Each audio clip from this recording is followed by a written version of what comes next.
সপ্তাহ না পেরোতেই আবারও বঙ্গোপসাগরে ভূমিকম্প হয়েছে।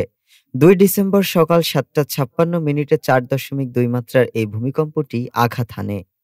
ভারতের ভূবিজ্ঞান মন্ত্রণালয়ের অধীন জাতীয় ভূকম্পন কেন্দ্র জানিয়েছে, কেন্দ্রস্থল ছিল ২০.৫৬ উত্তর অক্ষাংশ এবং ৯২.৩১ পূর্ব দ্রাঘিমাংশে, ভূপৃষ্ঠের ৩৫ কিলোমিটার গভীরে।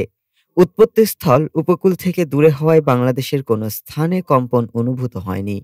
গত এক সপ্তাহে বঙ্গোপসাগর ও পার্শ্ববর্তী এলাকায় একাধিক ভূমিকম্প রেকর্ড করা হয়েছে। গত ২৬ নভেম্বর রাতে বঙ্গোপসাগরে ৪ মাত্রার একটি কম্পন অনুভূত হয়েছিল।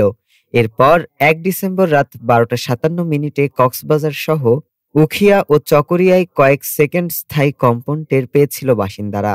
আন্তর্জাতিক ভূকম্পন সংস্থা ইএমএসসি জানায়, ওই সময়ের ৪.৯ মাত্রার ভূমিকম্পটির কেন্দ্র মিয়ানমারে ছিল।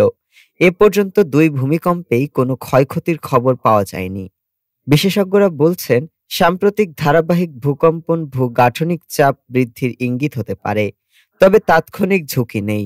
পরিস্থিতি পর্যবেক্ষণে রয়েছে সংশ্লিষ্ট সংস্থাগুলো। ডেস্ক রিপোর্ট, আজ বার্তা।